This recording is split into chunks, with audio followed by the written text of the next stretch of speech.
Buff Nation, what is going on, everybody? We got Rawhide Media in the house already checking in. Good to see you. Sorry, I'm a little tardy, not tidy. You can blame the creatives. You can blame the creatives that I work with for this meeting that went way longer. But Steve, it's great to have you back on. Thank you again for your patience with me. But how are you doing? How's your week going so far? Man, things are great, man. Things are good. I tweeted out yesterday on the Go Route 303 that I really miss Colorado football and I wish it was playing sometime this weekend. I just miss seeing the games. I miss college football, and it's only been a couple of weeks, but I just miss that that lead up to every game we play every weekend. So I just can't wait for the spring game, and then summer's here, and at that point on, we're ready for fall back in Big 12 football. So yeah, it finally hit me kind of yesterday that man, there's no football to watch. Like, this sucks. Like, we're getting to the point where, yeah, NFL season's wrapping up here in the next few weeks as well. And, now brings on the next, 6 months of speculation before we can see how the whole thing plays out. But luckily, we're fans of a team right now that is always in the headlines, always giving us something to talk about, something to discuss. And a really cool piece of news here that I saw this morning, I believe, but BJ Green coming in here to visit. And I'm not sure how this works, Steve. Yeah. I saw, played at Arizona State this past year. Committed to Washington as a transfer, but is still taking visits. I don't understand any of this, but it's all like new territory. I mean, no one knows. Up is down. It's all Stranger Things right now. No one knows what's going on.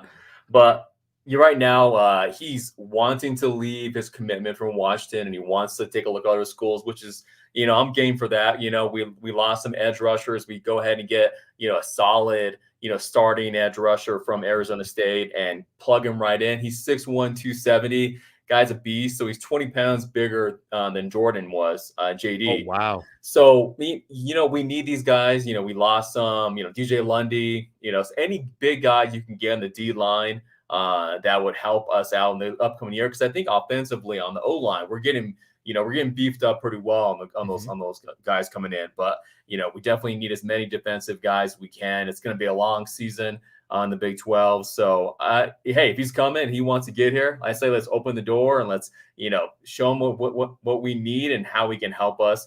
Obviously, probably, Kalen DeBoer going to Alabama probably changes his mind about going to Washington with all those guys. I think I heard somewhere yesterday, either on Twitter or it could have been ESPN, saying, 20 of the 22 starters on Washington's national championship team are all gone.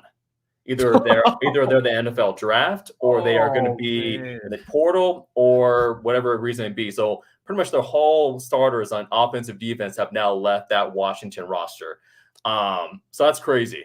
Head into Big Ten football for those guys. And, this guy, if he wants to come here and he wants to, automatically play for Coach Prime, Warren Sapp, whoever our defense coordinator is going to be, dude, come, dude. We need you. We need all the help we can get. We need guys in the trenches. We need a threat to quarterbacks in the Big 12. We need to make a presence our first year. So, man, no doubt. That is absolutely crazy how quickly a team can turn over in today's transfer portal era. I mean, Jed Fish, he might have another big time rebuild ahead of him up there in Seattle. We'll just have to see. But I can't remember if anybody's listening that knows who might have tweeted this out first. I don't know. But I remember reading on Twitter earlier today, apologies, I can't remember who it was, that BJ Green was coached by Coach Prime in Atlanta when he was a kid. So that could be a big reason why he's coming out to visit, you got to think, right? So if we can add him to, an edge rotation that is already really improved. I mean, bringing in Samuel Okunlowa, we have Keaton Wade, and then Arden Walker is another guy that I'm really expecting to take another jump this year. And we'll see if Taj McCoy can, earn any snaps in this rotation. But BJ Green would really help solidify the front. Let me get into this as well so we can kind of take a look at his stats. At Arizona this year, 8 sacks. He had 35 quarterback hurries, which is great. 57 total pressures. Total tackles. Again, PFF grades this kind of a little bit different than ESPN, but you'll see him given anywhere between 35 total tackles or 39. Nonetheless, it's a lot of tackles either way. And then what I thought was pretty interesting is that you can line him up a little bit inside as well. So if you're looking at like a traditional 4-3 front, where you got 4 down linemen, of course he would be one of those defensive ends. But some of his sacks that I even saw on Twitter came from him lining up more inside at like one of those defensive tackle positions over the B gap. So this is a guy that has some like legitimate versatility to him, to where depending on the situation, we could have, for instance, Keaton Wade or Samuel Okunlowo out there really on the edge, and then we could have somebody like BJ Green inside along with like Tarian Carter for that 4-man rush. So provides, I think, great flexibility. And again, a big-time player. 675 snaps, or 678 snaps, I guess, if you include the special teams. Really impressive. I love it. He was he preferred walk-on with Arizona State, and within his first year, he earned a scholarship. And that point on, he was just a beast for Arizona State. So, he's a big guy, takes up a lot of space. I watched a highlight where he had what was that? He tackled Brandon Lewis, the old CU quarterback, and had a penalty against him. Watching an interview with this guy, BJ Green. He's just an old school kind of a guy. He likes to go and play football like the old school linebackers back in the day. Just hit him, and just don't worry about you. You have to worry about injury, but this guy just wants to play ball. And I think he just wants to go somewhere where he gets a chance to compete, a chance to start if he can play well enough on practice and get on that roster. Get on the line. And that point on, he'll be able to go make an impact. I think all these guys that are coming here, like we heard from last year, from Coach Prime recently, he said, now we're getting starters from other teams and across the country. So now we have guys that have time punched in as, starting on the offensive side and defensive side. So now we have guys that are hungry, and you're seeing that in practice. You're seeing that from all the behind-scenes videos from like Well Media and all these other YouTube channels. Guys are hungry. These guys know they have a 1-2 year window. They're coming here to compete. They want to go ahead and elevate this program. Everyone's buying in. So we're just seeing, the rejuvenation of this program as they slowly build, by player, literally, as players come in and out of this roster. So every year we're just going to get better. We're going to get better guys that come in, more depth. And sooner or later, this is going to be a team that's going to be, someone to look out for in the Big 12. Maybe not next year, but I know that they are striving to be a big, player in the Big 12 moving forward. And who all knows what college football is going to look like in 2025? We all could be in one gigantic conference for all I know. So, yeah, right. Yeah, who knows?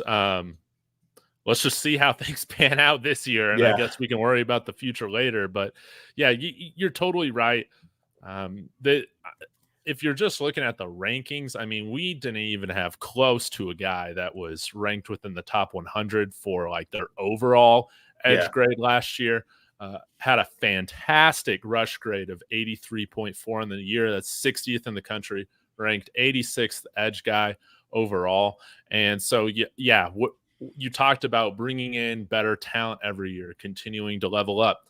A lot of the guys that we brought in last year, G5 or part-time Power 5 players.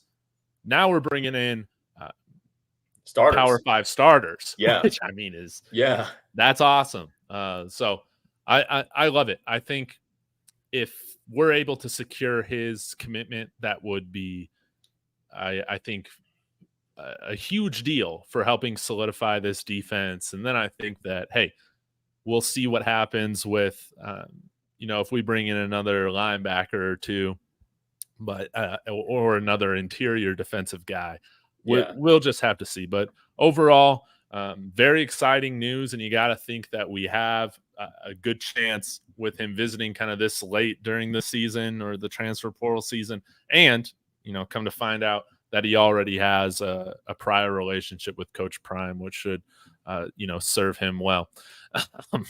Man, I just want to give a shout out real quick to everybody in the chat. LG Sensei, Rawhide, Chanel all day, Lenny, Her Moments, Dev, Stevie, everybody. Thank you guys for tuning in. Please hit that like and go subscribe to Steve at the Go Route as well. He's coming out with great content as well. Before we get into talking some more Colorado specifics, man. I would love to hear your thoughts on the rumored news now looking like it's gaining a lot of steam that Jim Harbaugh really is going to be leaving Michigan. Are you surprised that this thing's actually happening or no? What are your thoughts on this for him and, Michigan moving forward? Yeah, I mean, Michigan's going to be fine. Michigan's going to be kosher. I mean, they have a lot of good. I forgot who the quarterback, the coach was who filled in while Jim Harbaugh was.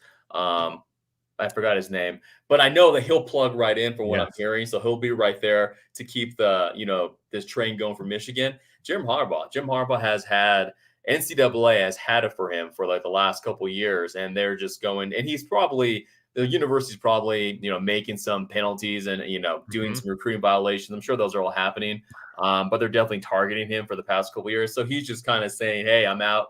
I'm good. I'm going to Pete Carroll this. I'm going to go play for the Chargers for a couple of years, and that's it. So we'll see. But I'm also hearing Pete Carroll and Vrabel are also in discussions with the Chargers too. So it's becoming it was Atlanta, the Falcons, and now it's going to the Chargers now, who that first job is going to get taken. So we'll see, because I honestly, it must be that Belichick must have the Falcons job pretty much in lock. So the Chargers job is next in line. So that's kind of where it's going there. But Harbaugh, we never played him. He was in the Big Ten. We're in the Pac-12. I know he's always been kind of a, pompous, rah-rah in your face. Other coaches don't like him. I think his players love playing for him. So he's just getting out when the getting's good. He's going to go someplace else, make a lot more money. And then maybe 10 years, he'll come back to another college program. It's just kind of how these things work with Nick Saban and, Urban Meyer. And then, now Jim Harbaugh, they just kind of, flex to whoever wants them the most, basically. Yeah. Yeah. It's very interesting to make sure we get the right info here. We both forgot his name, Sharon Moore. Is probably going to be the guy. Did a great job. Did a great job at Michigan. Such a great job.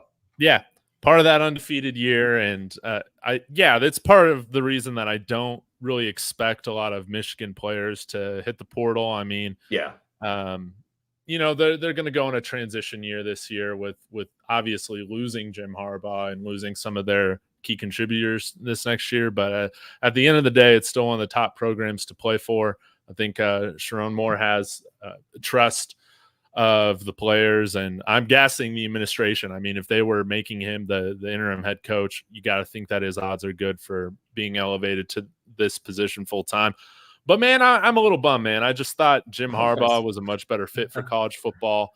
I understand that he was a little bit targeted or whatever. Does he bring that on himself, being kind of an abrasive, weird personality?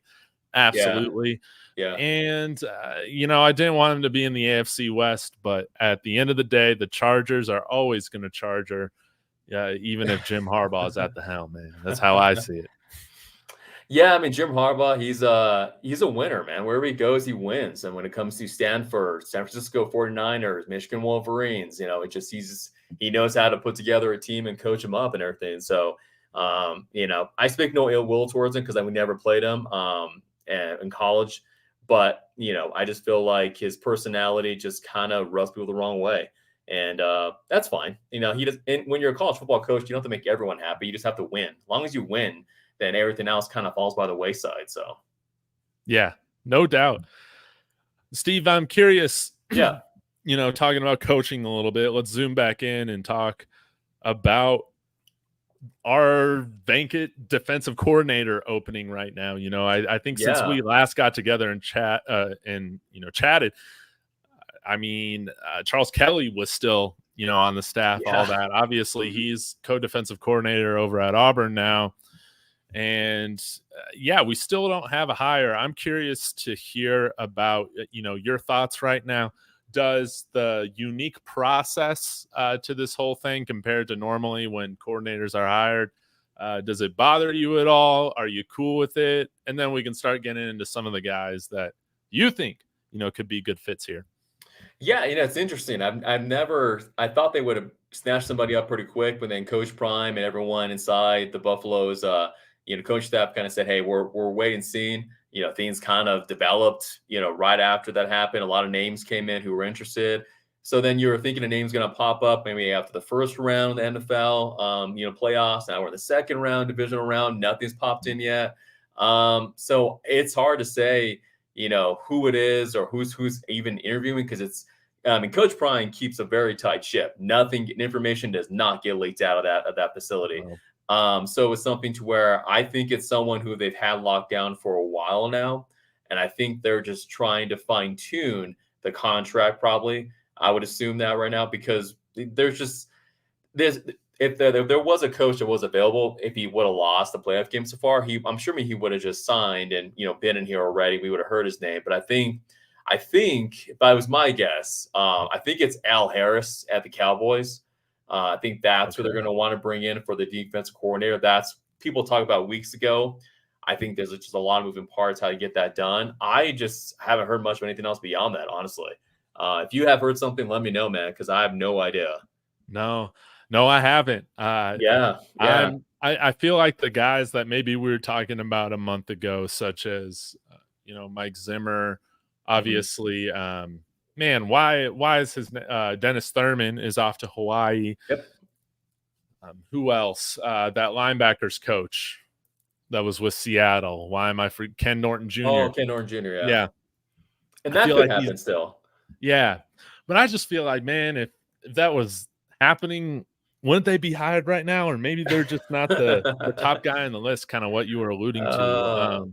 I know that ideally, I know what I want is, hey, if we're going to go this direction with Pat Shurmur of, having a grown up in the room, having somebody who's competent, running it, and who's been there from an offensive coordinator, head coach perspective, I would prefer that to happen on the defense as well. If we're moving on from Charles Kelly.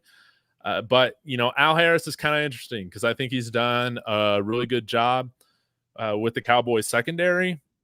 And I don't think that he's in line right now for any open DC positions that could open. So, if this guy's coming from the NFL, I do wonder if he's more at a position coach level right now. And that would want to call a defense, that wants the opportunity to be a coordinator right now. And this would provide him, for instance, Al Harris, the ability to do that, which I think could be really exciting.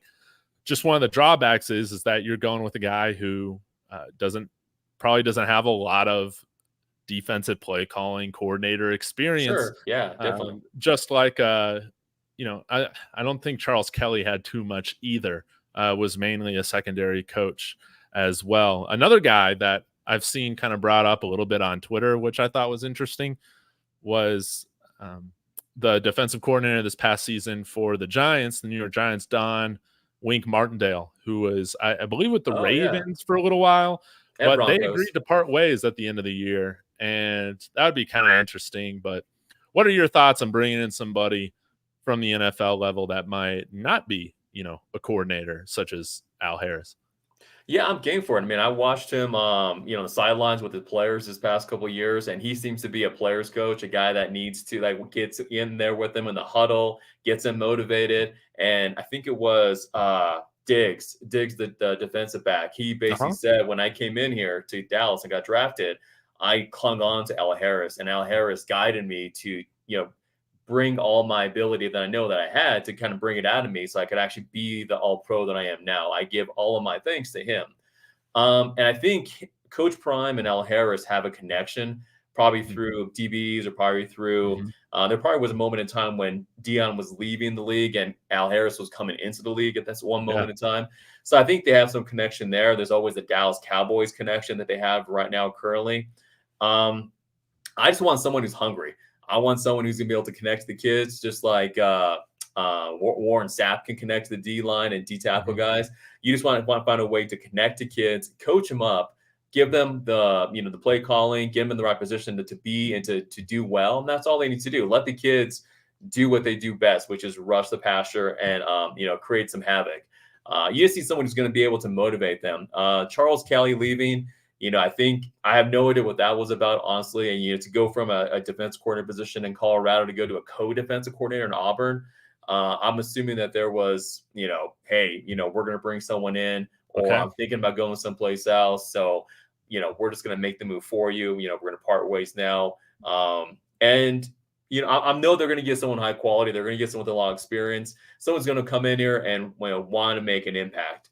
So I think it's going to be a great place. I just wish we knew who it was, so we can get some idea what this defense is going to look like in 2024. But I've never lost faith in Coach Prime. I know he leads us in the right direction, and that direction is always trending up. So I can never, go against the guy. So, yeah, hopefully he gets this hire right. With this being his last year for Shiloh and Shedeur, we can't mess around. We need people who are competent. I'm hoping that whoever is a hire is an upgrade over what we've had, and that's able to make up for maybe some of the lack of continuity we're going to have switching out.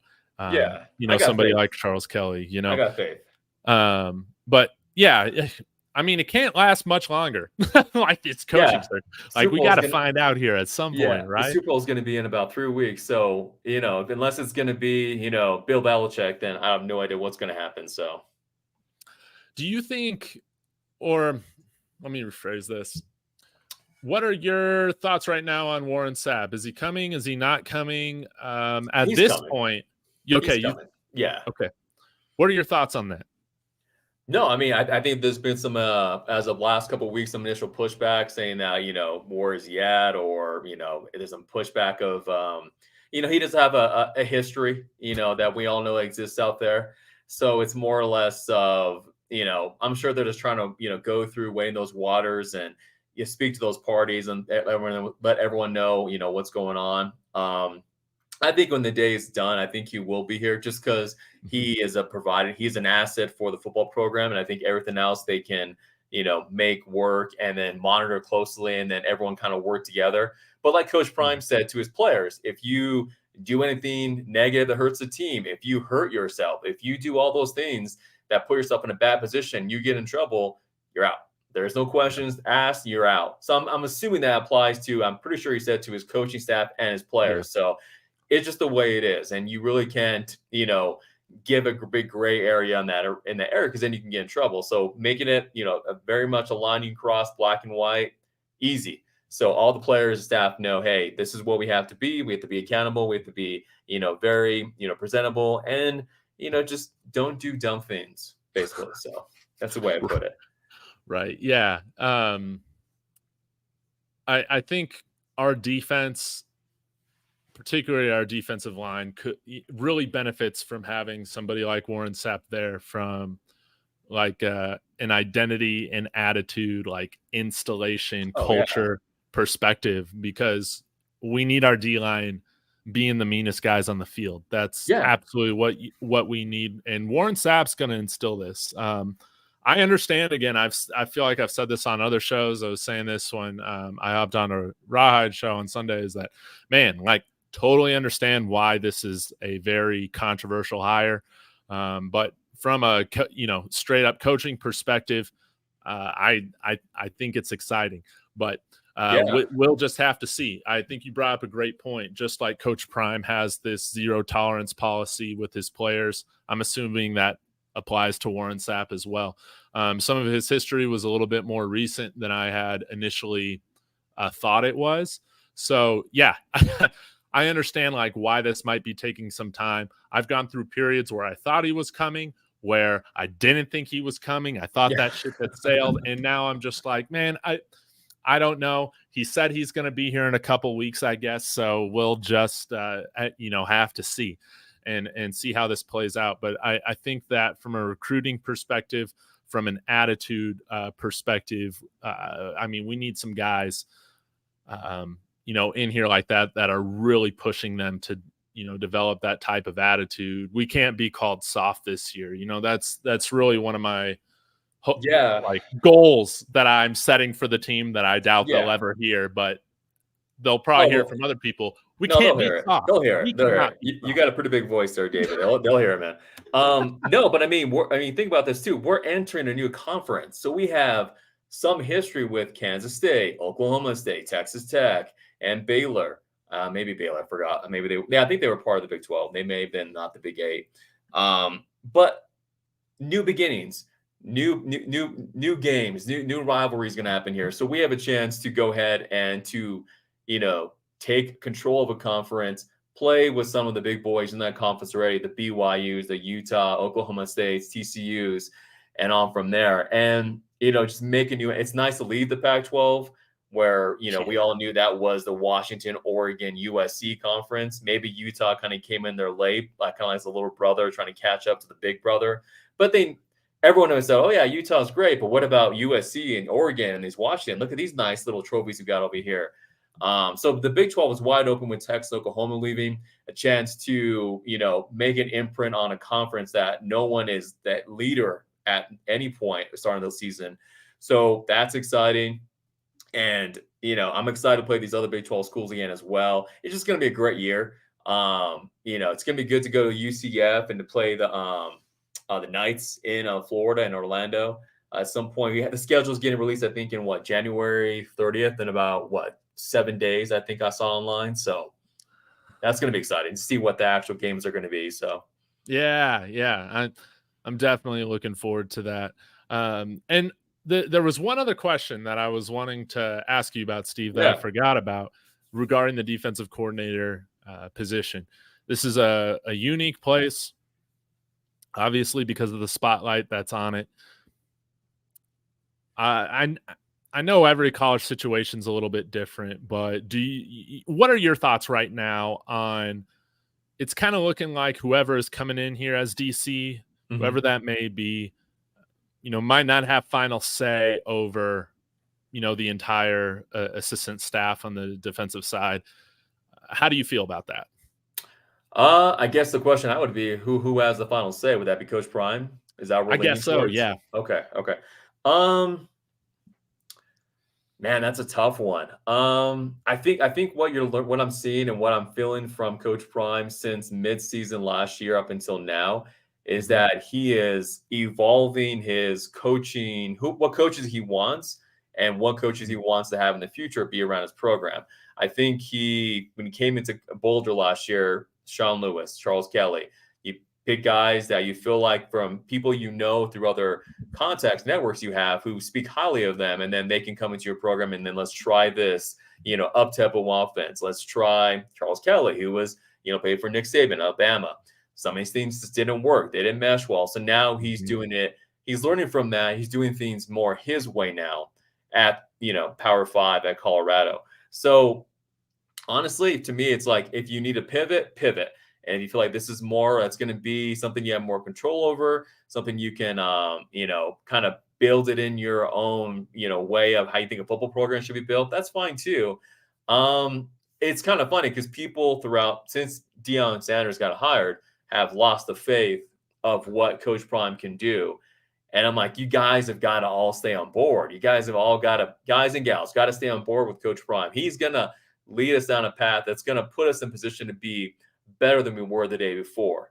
So if that means he has more control, almost like a Bill Belichick kind of a thing where he's running everything and he's overseeing all the meetings, I'm fine with that. Until it doesn't work, it's fine. And if it starts to become a chaotic mess and he can't do both, then we release some duties and you try another method at that time on. But I feel like he has an idea to work with people, work with grown men, work with all the trainers, anyone in that room, that staff he has, I feel like he can relate to, get a message across, and I feel like they will take his message to the field and also to the meeting room. So until it doesn't work, then I have all the faith in Coach Prime. So yeah, I think you brought up a really good point about how, like, this past year, it really was a learning experience for him, and I think he's learning like what things maybe he needs to be more hands-on with, what other things, you know, he can allow his coaches to kind of handle themselves. I think a great example of this, we've talked about on the show a bit, is just how the offensive line, you know, coach was hired this year compared to last year. That was a package deal last year, Bill Boyle and Sean Lewis. Obviously, that didn't work out. Again, this isn't based on any information, but I just get the feeling that, I mean, Coach Prime didn't ever interview Bill O'Boyle himself, and it seemed like he was very hands-on and involved, interviewing offensive line coach candidates this cycle around, and you know, ultimately making the choice himself. And so I think with this whole thing too, Steve, I think it's funny is that, you know, after 1 year, we can kind of forget still that, like, I got to remind myself of when Coach Prime was hired a year ago. I had to like throw all conventional wisdom out the window for like how things were just going to move here. And that's still staying true in 2024. Like, this whole thing, I feel like, is a big time grand experiment, and just I just want to keep an open mind of seeing like, okay, like, yeah, the defensive coordinator hasn't been hired yet, but you know, I'm not going to be freaking out about that right now. Because again, very rarely do I feel like anything here gets done with like in the conventional way it gets done. That's kind of how I see it. Which, comment on that, and then I'll segue into what this is leading to. I think. You're good. You're good. It's just something to where Coach Prime is one of one when it comes to his personality, his charisma, when it comes to his recruiting, when it comes to how he markets himself, how his kids market themselves. It's a one of one. So you really can't really put him up against. Let me put Coach Prime up against Jim Harbaugh. Let me put Coach Prime up against Kirby Smart. Let's put Coach Prime up against, I don't know, our good buddy Dan Lanning. You know, they're similar in some ways. They both are very motivated and competitive individuals, but they build their programs differently.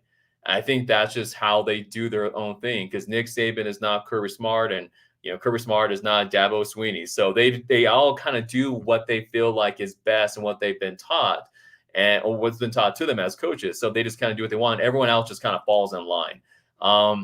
And one thing I'll touch on real quickly is that, again, I'm actually old enough to remember Bill McCartney and actually Bill McCartney coach on the football field back in the 90s. So he reminds me, Coach Prime reminds me so much of Bill McCartney.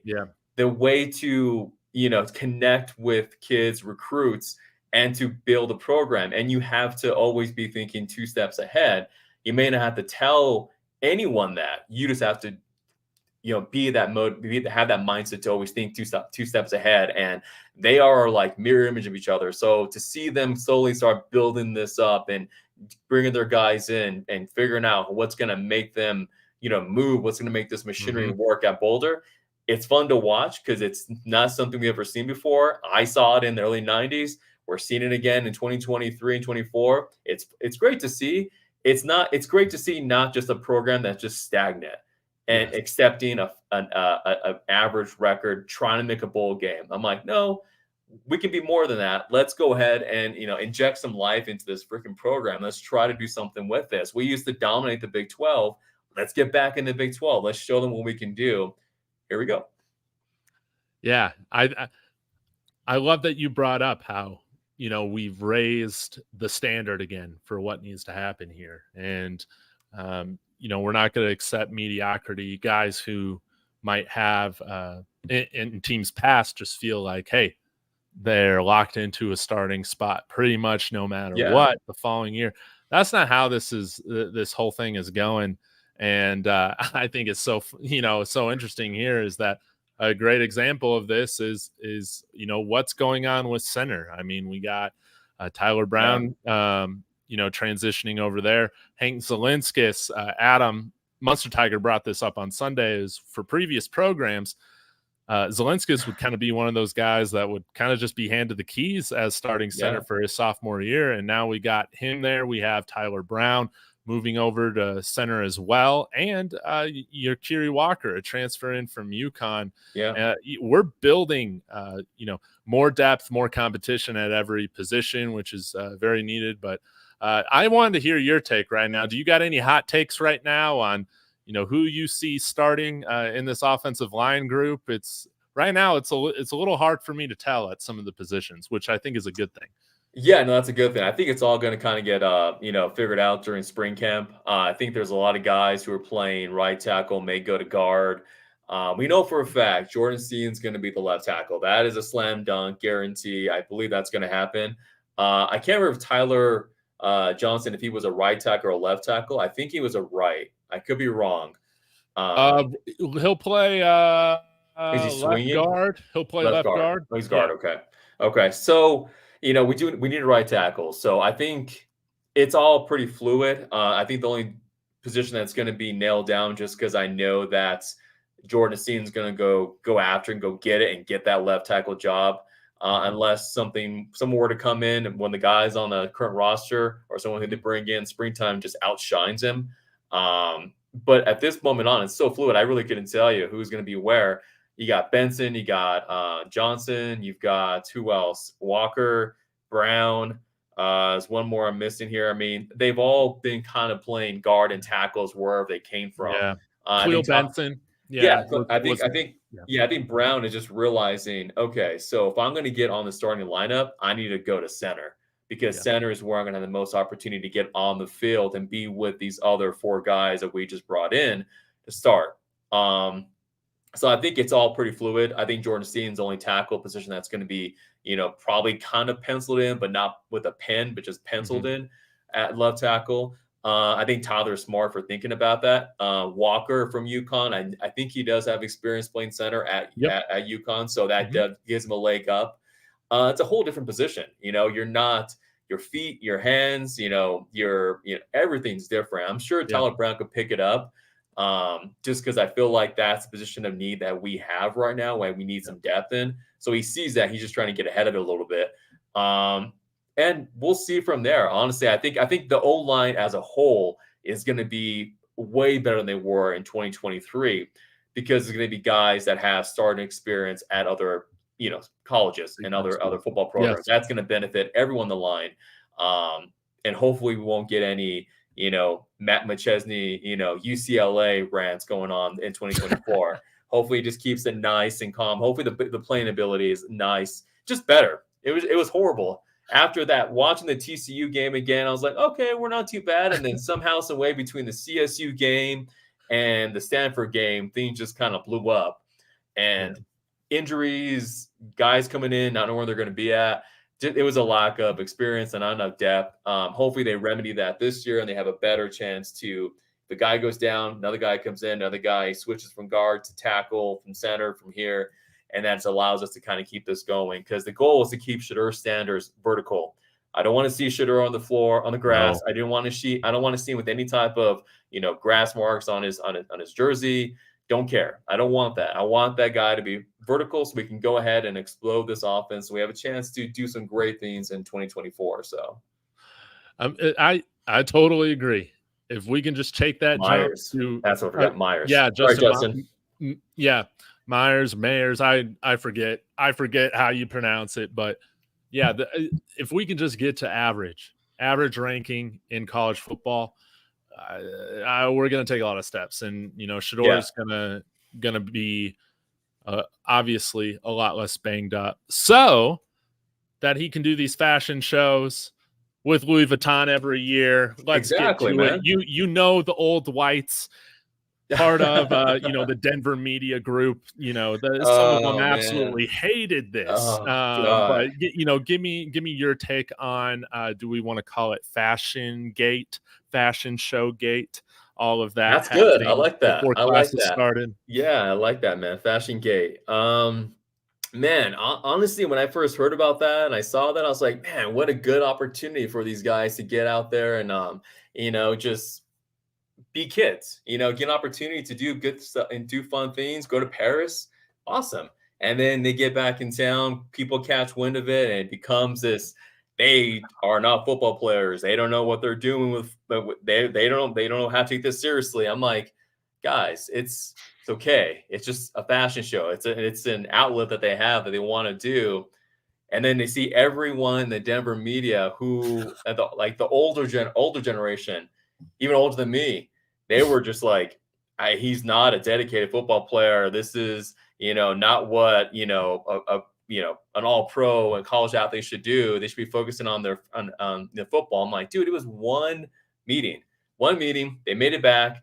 They do what they had. They do what they have to do. And then, but just the fact that people have to knock, current college football players down for having these outlets and to explore their, opportunities out there is odd, because I'm pretty sure any of these former athletes that are speaking about, Shedeur Sanders and Shedeur Sanders in 2024 had the same opportunities when they were playing football. I'm sure they would take it too.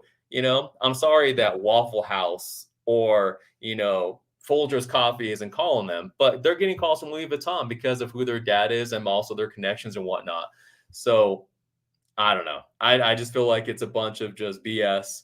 I wish some of those guys would just kind of stay in their own lane and understand that there's more to football in some areas. But to say that Shedeur and Shiloh don't care about football as much is, that's just crazy. Yeah.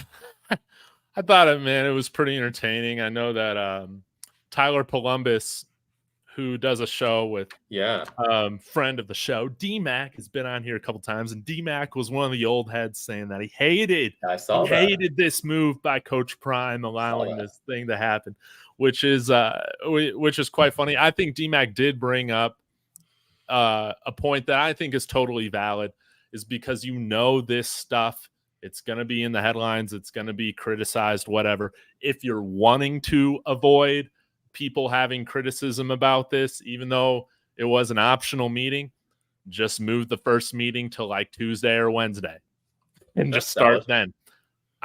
Or you just don't film it.